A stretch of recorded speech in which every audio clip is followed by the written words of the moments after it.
المناقب مناقب کتاب المناقب صحیح بخاری 3615۔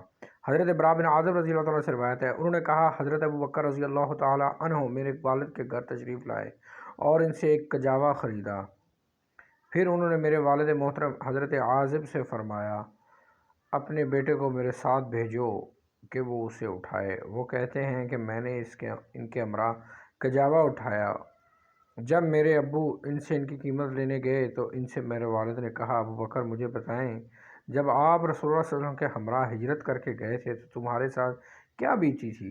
حضرت ابو بکر رضی اللہ تعالیٰ نے فرمایا ہم رات بھر چلتے رہے، اگلے دن بھی سفر جاری رکھا کہ دوپہر ہو گئی، راستہ بالکل سنسان تھا، ادھر سے کوئی آدمی گزرتا دکھائی نہ دیتا تھا۔ اس دوران ہمیں ایک لمبی چٹان دکھائی دی جس کے نیچے دھوپ نہ تھی، لہذا ہم نے وہاں پڑاؤ کیا، نبی صلی اللہ علیہ وسلم کے لیے ایک ہاتھ سے ایک جگہ ہموار کی، وہاں پوستین بچھائی اور عرض کیا اللہ کے رسول آپ یہاں آرام فرمائیں، میں آپ کے آس پاس نگرانی کرتا ہوں۔ چنانچہ آپ سو گئے، میں آس پاس کے حالات کا جائزہ لینے کے لیے نکلا، اتفاق سے مجھے ایک چرواہا ملا، وہ بھی اپنی بکریوں کے ریوڑ کو اسی چٹان کے سائے میں لانا چاہتا تھا جس کے نیچے ہم نے پڑاؤ کیا تھا۔ میں نے اس سے پوچھا برخودار تم کس قبیلے سے ہو؟ اس نے کہا میں مدینہ طیبہ یا مکہ مکرمہ کے ایک شخص کا غلام ہوں۔ میں نے اس سے کہا کیا تیری بکریوں سے دودھ مل سکتا ہے؟ اس نے کہا جی ہاں۔ میں نے پوچھا کیا تو ہمارے لیے دودھ نکال سکتا ہے؟ اس نے کہا ہاں۔ چنانچہ وہ ایک بکری کو پکڑ لایا تو میں نے اس سے کہا اس کے تھنوں کو مٹی، بالوں اور دوسری علاشوں سے صاف کرو۔ راوی بیان کرتے ہیں کہ میں نے برا بن عازب کو دیکھا، انہوں نے اپنا ہاتھ دوسرے ہاتھ پر مار کر تھن جھاڑنے کی صورت بیان کی۔ بہرحال اس نے لکڑی کے ایک پیالے میں دودھ نکالا۔ میرے پاس ایک چھاگل تھی جو میں مکہ سے نبی صلی اللہ علیہ وسلم کو لایا تھا، آپ اس سے پانی پیتے اور وضو فرماتے تھے۔ میں نے نبی صلی اللہ علیہ وسلم کی خدمت میں آیا تو آپ کو بیدار کرنا مناسب نہ خیال کیا، لیکن اتفاق یہ ہوا کہ آپ کے پاس آیا تو آپ بیدار ہو چکے تھے۔ میں نے دودھ میں کچھ پانی ڈالا، وہ نیچے تک ٹھنڈا ہو گیا۔ میں نے عرض کیا اللہ کے رسول آپ اسے نوش فرمائیں۔ چنانچہ آپ وہ دودھ پیا جس سے مجھے بہت خوشی ہوئی۔ پھر آپ نے فرمایا ابھی کوچ کا وقت نہیں ہوا؟ میں نے عرض کیا نہیں۔ میں نے عرض کیا کیوں نہیں؟ اب چلنے کا وقت ہو چکا ہے۔ چنانچہ ہم سورج ڈھلنے کے بعد وہاں سے چل پڑے۔ دوسری طرف سراقہ ابن مالک ہمارا پیچھا کرتا ہوا وہاں آ پہنچا۔ میں نے کہا اللہ کے رسول کوئی ہمارے پیچھے آ رہا ہے۔ آپ نے فرمایا فکر مت کرو، یقیناً اللہ ہمارے ساتھ ہے۔ پھر نبی صلی اللہ علیہ وسلم نے اس کے لیے بد دعا کی تو اس کا گھوڑا اس سمیت پیٹ تک زمین میں دھس گیا۔ ظہیر راوی نے کہا سخت زمین میں دھس گیا۔ سراقہ نے کہا میرا خیال ہے کہ آپ دونوں میرے لیے بد دعا کی ہے، اب آپ دونوں میرے لیے دعا کیجئے، اللہ کی قسم میں آپ سے وعدہ کرتا ہوں کہ میں آپ کو تلاش کرنے والے کو واپس کر دوں گا۔ چنانچہ نبی صلی اللہ علیہ وسلم نے اس کے لیے دعا فرمائی تو اس نے زمین سے نجات حاصل کی۔ پھر وہ جس سے ملتا اسے کہتا تلاش کر چکا ہوں، میں تلاش کر چکا ہوں، ادھر کوئی نہیں ملا۔ ہاں وہ ہر ملنے والے سے یہ کہہ کر واپس لوٹا دیتا تھا۔ حضرت ابو بکر رضی اللہ تعالیٰ نے فرمایا اس نے ہمارے ساتھ جو وعدہ کیا اسے پوری طرح نبھایا۔ ایک اور حدیث میں آتا ہے کہ اسی موقع پر آپ صلی اللہ علیہ وسلم فرمایا تھا سراقہ میں تمہارے ہاتھوں میں کیسر و کسریٰ کے کنگن دیکھ رہا ہوں۔ اور پھر یہ ہوا تھا کہ جب روم فتح ہوا تھا حضرت عمر نے تھوڑی دیر کے لیے ان کو جو کسریٰ تھا اس کا سارا لباس ان کو پہنایا تھا۔ صحیح بخاری حدیث نمبر 3616۔ حضرت ابن عباس رضی اللہ تعالیٰ عنہما سے روایت ہے نبی صلی اللہ علیہ وسلم ایک عرابی دیہاتی کی عیادت کے لیے تشریف لے گئے۔ نبی صلی اللہ علیہ وسلم کی عادت مبارک تھی کہ جب کسی مریض کی بیمار پرسی کرتے تو اس طرح دعا کرتے لا بأس طہور انشاءاللہ، کوئی حرج نہیں، انشاءاللہ پاکیزگی کا باعث ہوگا۔ لہٰذا آپ نے اس عرابی سے بھی کہا کوئی حرج نہیں، اگر اللہ اگر اللہ نے چاہا تو یہ گناہوں کی معافی کا سبب ہوگا۔ اس نے کہا آپ کہتے ہیں یہ بیماری کا گناہوں سے پاک کر دے گی؟ ہرگز نہیں، بلکہ یہ تو ایک سخت بخار ہے جو بوڑھے کو لپیٹ میں لیے ہوئے ہے، وہ اسے قبر میں لے جائے گا۔ نبی صلی اللہ علیہ وسلم نے فرمایا ہاں اب ایسا ہی ہوگا، کیونکہ اللہ کے نبی نے جو بات کی اس کے اوپر نئی بات وہ سنا رہا تھا بوڑھا، تو کہ آپ صلی اللہ علیہ وسلم نے فرمایا کہ اب ایسا ہی ہوگا، پہلے تو خیر سی۔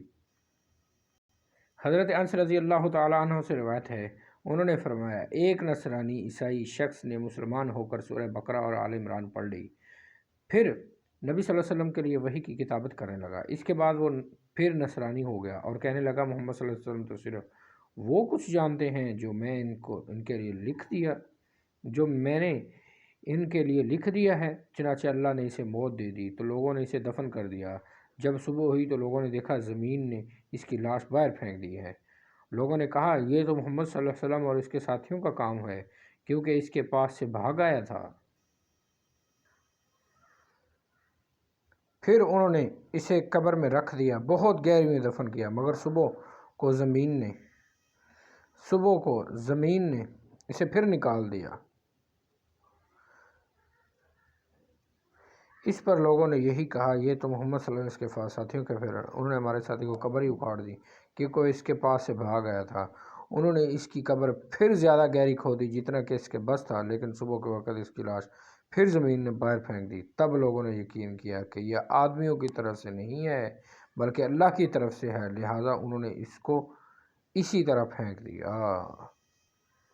3618 حضرت ابو ہریرہ رضی اللہ تعالیٰ عنہ سے روایت ہے، انہوں نے کہا رسول اللہ صلی اللہ علیہ وسلم نے فرمایا جب کسریٰ ہلاک ہوگا اس کے بعد کوئی کسریٰ نہ ہوگا، جب قیصر ہلاک ہوگا تو اس کے بعد کوئی قیصر نہ ہوگا، اور مجھے اس ذات کی قسم جس کے محمد صلی اللہ علیہ وسلم کی جان ہے تم ان دونوں کے خزانے اللہ کی راہ میں خرچ کرو گے۔ اور یہ ہوا پھر۔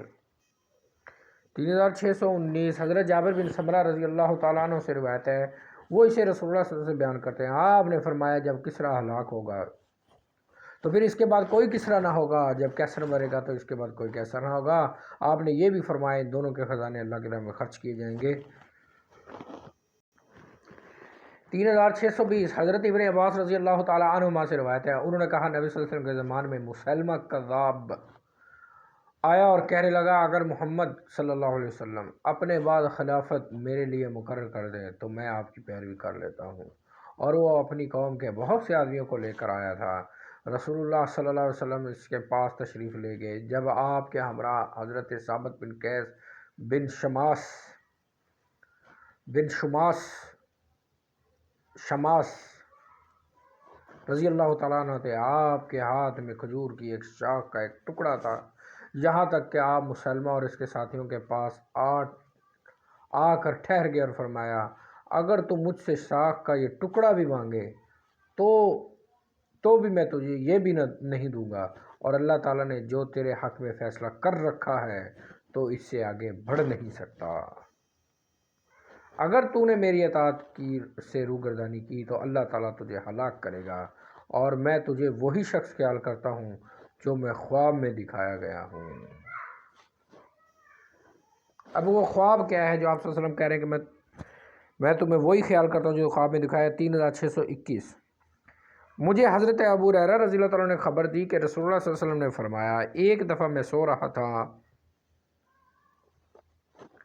کہ میں نے اپنے خواب دونوں ہاتھوں میں سونے کے 2 کنگن دیکھے، مجھے ان کی وجہ سے بہت پریشانی ہوئی، مجھے خواب ہی میں پر وہی آئی کہ آپ دونوں کو پھونک مار دیں، میں نے انہیں پھونکا تو وہ دونوں اڑ گئے۔ میں نے اس خواب کی تعبیر یہ کی ہے کہ میرے بعد 2 کذاب ظاہر ہوں گے، ان میں سے ایک تو اسود انسی تھا اور دوسرا مسلمہ کذاب جو یمامہ کا رہنے والا تھا۔ اسود انسی کو بھی مار دیا گیا اور اس کذاب کو بھی جناب وحشی رضی اللہ تعالیٰ عنہ نے جو ہے اس کو قتل کر دیا تھا۔ 3622 حضرت ابو موسیٰ اشعری رضی اللہ عنہ سے روایت ہے، وہ نبی صلی اللہ علیہ وسلم بیان کرتے ہیں، آپ نے فرمایا میں نے خواب دیکھا کہ میں ایک ایسی زمین کی طرف ہجرت کر رہا ہوں جہاں کھجوروں کے درخت ہیں،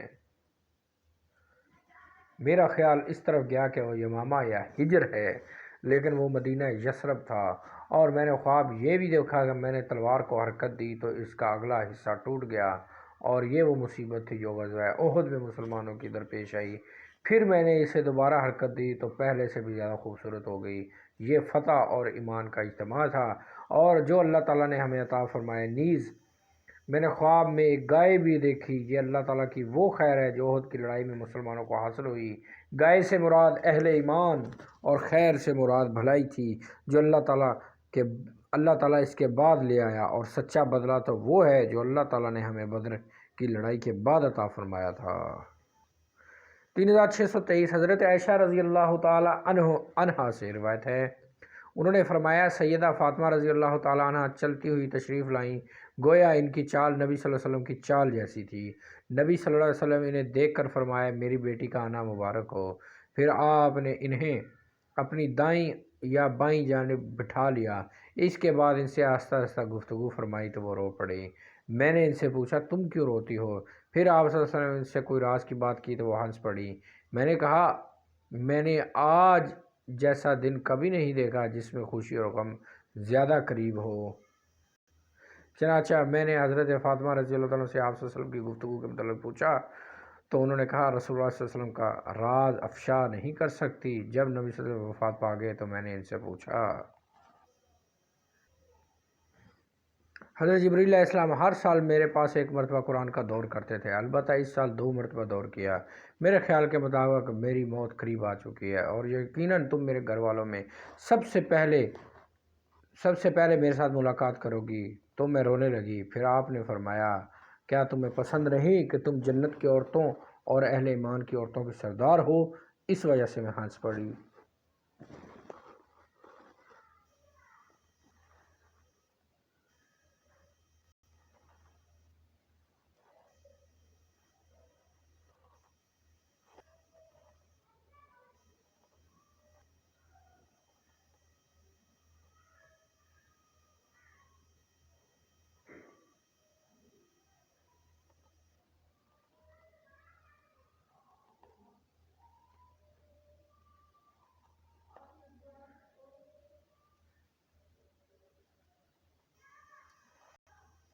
تیسرا 629 حضرت ابوبکر رضی اللہ عنہ سے روایت ہے، انہوں نے کہا ایک دن نبی صلی اللہ علیہ وسلم حضرت حسن کو ساتھ لے کر باہر تشریف لائے۔ انہیں آپ نے ممبر پر تشریف فرما ہوئے میرا یہ بیٹا سید ہے، یہ سردار ہے، اللہ تعالیٰ اس کے ذریعے 2 مسلمانوں کی 2 بڑی جماعتوں کے درمیان صلح کرائے گا۔ حضرت انس بن مالک رضی اللہ عنہ سے روایت ہے، نبی صلی اللہ علیہ وسلم جعفر اور زید رضی اللہ تعالیٰ عنہما کے شہید ہونے سے پہلے ہی ان کی شہید ہونے کی خبر دی۔ اس وقت آپ کی آنکھوں سے آنسو جاری تھے۔ یہ نبی صلی اللہ علیہ وسلم کے معجزات میں سے۔ صحیح بخاری حدیث نمبر 3632۔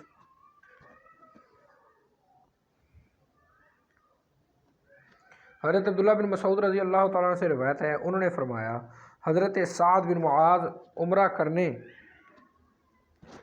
کے لیے مکہ مکرمہ گئے تو ابو صفوان امیہ بن خلف کے پاس ٹھہرے، اور امیہ جب شام جاتا تو سعد بن معاذ رضی اللہ عنہ کے پاس ٹھہرتا تھا۔ امیہ نے حضرت سعد رضی اللہ عنہ سے کہا کچھ انتظار کرو حتیٰ کہ جب دوپہر ہوگی اور لوگ غافل ہو جائیں گے تو چلیں اور بیت اللہ کا طواف کر لیں۔ جس وقت حضرت سعد طواف کر رہے تھے ادھر سے اچانک ابو جہل آ گیا۔ اس نے آتے ہی کہا کعبہ کا طواف کرنے والا یہ شخص کون ہے؟ حضرت سعد رضی اللہ عنہ نے کہا میں سعد ہوں۔ ابو جہل بولا کعبہ کا طواف امن و امان سے کر رہا ہے، حالانکہ تم لوگوں نے محمد اور اس کے ساتھیوں کو جگہ دی ہے۔ حضرت سعد نے کہا ہاں، اس میں کیا شک ہے؟ چنانچہ وہ دونوں جھگڑ پڑے۔ امیہ نے حضرت سعد سے کہا ابو حکم پر آواز بلند نہ کرو، وہ اس وادی کا لوگوں کا سردار ہے۔ حضرت سعد نے کہا اللہ کی قسم اگر تو مجھے بیت اللہ کا طواف کرنے سے منع کرے گا تو میں شام کے اندر تمہاری تجارت بند کر دوں گا۔ حضرت عبداللہ بن مسعود کہتے ہیں کہ امیہ حضرت سعد سے کہتا رہا کہ اپنی آواز کو بلند نہ کرو، اور انہیں روکنے لگا۔ اس پر سعد رضی اللہ عنہ غصے میں آگے فرمانے لگے میرے آگے سے ہٹ جاؤ، میں نے محمد صلی اللہ علیہ وسلم کو یہ فرماتے سنا ہے صلی اللہ علیہ وسلم، آپ سنا ہے کہ آپ تجھے قتل کریں گے۔ امیہ نے کہا مجھے قتل کریں گے؟ حضرت صاحب نے کہا ہاں۔ اس پر امیہ نے کہا اللہ کی قسم، محمد جب کوئی بات کرے تو وہ جھوٹ نہیں ہوتی۔ چنانچہ امیہ جب اپنی بیوی کے پاس واپس آیا تو کہنے لگا تجھے معلوم نہیں کہ میرے یثربی بھائی نے مجھے کیا کہا ہے؟ اس نے کیا کہا ہے؟ بیوی کہنے لگا اس نے مجھے کہا ہے کہ محمد کو یہ کہتے سنا ہے کہ وہ مجھے قتل کرنے والے ہیں، اور وہ بھی کہنے لگی اللہ کی قسم محمد کبھی جھوٹ نہیں بولتے۔ راوی کہتے ہیں جب قریش نے بدر کی طرف کوچ کرنے کا ارادہ کیا اور منادی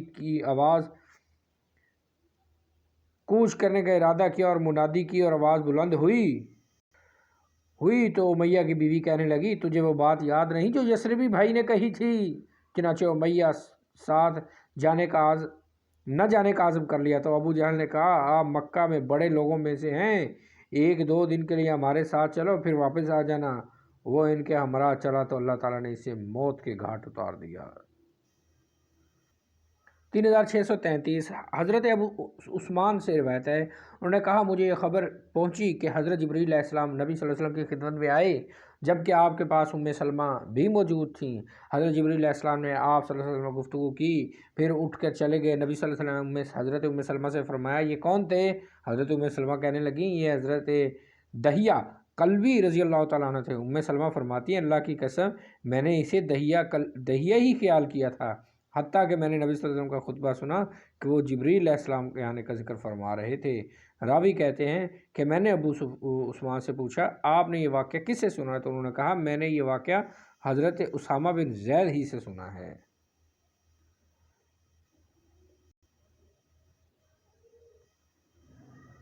حضرت عبداللہ بن عمر رضی اللہ تعالیٰ عنہ سے روایت ہے چند یہودی رسول اللہ صلی اللہ علیہ وسلم کے پاس آئے، انہوں نے ذکر کیا ان میں سے ایک مرد اور عورت نے زنا کیا ہے۔ رسول اللہ صلی اللہ علیہ وسلم نے انہیں فرمایا تم رجم کے متعلق تورات میں کیا پاتے ہو؟ انہوں نے کہا ہم انہیں رسوا کرتے ہیں اور انہیں کوڑے مارے جاتے ہیں۔ حضرت عبداللہ بن سلام رضی اللہ تعالیٰ عنہ نے کہا تم جھوٹ بولتے ہو، تورات میں رجم کا حکم موجود ہے۔ چنانچہ وہ تورات لے آئے، اسے کھولا تو ایک شخص نے رجم کی آیت پر ہاتھ رکھ دیا، اس کے آگے پیچھے سے عبارت پڑھتا رہا۔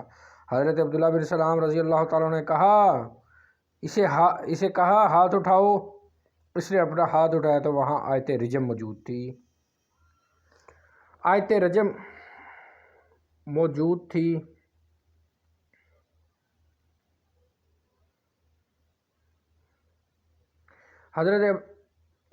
موجود ہے، اس نے کہا اپنا ہاتھ اٹھایا، رجم موجود تھی۔ پھر انہوں نے کہا اے محمد صلی اللہ علیہ وسلم، انہوں نے عبداللہ بن سلام نے سچ فرمایا ہے، تورات میں رجم کی آیت موجود ہے۔ پھر رسول اللہ صلی اللہ علیہ وسلم نے ان دونوں بدکاروں کو رجم کرنے کا حکم دیا۔ عبداللہ بن عمر رضی اللہ تعالیٰ عنہ کہتے ہیں کہ میں نے اس مرد کو دیکھا، وہ عورت کو پتھروں سے بچانے کے لیے اس کے اوپر جھکا پڑتا تھا۔ 3636 صحیح بخاری حضرت عبداللہ بن مسعود رضی اللہ تعالیٰ سے روایت ہے، انہوں نے فرمایا نبی صلی اللہ علیہ وسلم کے زمانے میں چاند کے 2 ٹکڑے ہوئے تو نبی صلی اللہ علیہ وسلم نے فرمایا تم گواہ رہو۔ انس رضی اللہ تعالیٰ سے روایت ہے اہل مکہ نے رسول اللہ صلی اللہ علیہ وسلم سے مطالبہ کیا کہ آپ انہیں کوئی معجزہ دکھائیں تو آپ نے انہیں چاند کے 2 ٹکڑے کر کے دکھائے۔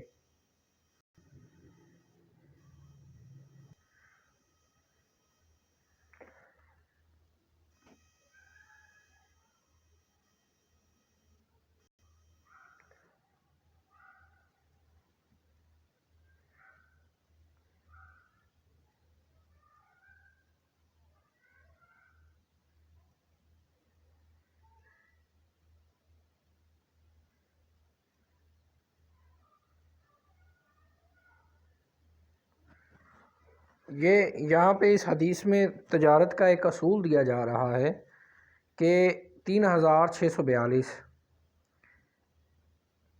اپنے قبیلے کے لوگوں سے سنا، وہ حضرت عروہ بن جعد رضی اللہ تعالیٰ سے روایت کرتے ہیں کہ نبی صلی اللہ علیہ وسلم نے انہیں 1 دینار دیا کہ وہ اس کے عوض 1 بکری خرید کر لائیں۔ اب یہ تجارت کے کچھ اصول دیکھنے ہیں، جو لوگ تجارت کے ماہر ہوتے ہیں انہوں نے اس دینار سے 2 بکریاں خریدی، پھر 1 بکری کو 1 دینار کے عوض فروخت کر دیا، یعنی 50% کما لیا،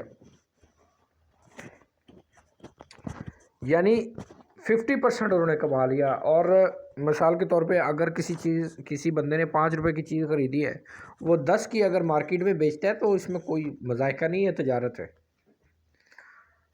تو پھر ایک بکری کو 1 دینار کے عوض فروخت کر کے دینار بھی واپس کر دیا، بکری بھی پیش کر دی۔ آپ نے فرمایا، آپ صلی اللہ علیہ وسلم نے اس کی خرید و فروخت میں برکت کی دعا فرمائی، چنانچہ اگر وہ مٹی بھی خرید لیتے تو اس میں بھی انہیں نفع ہو جاتا۔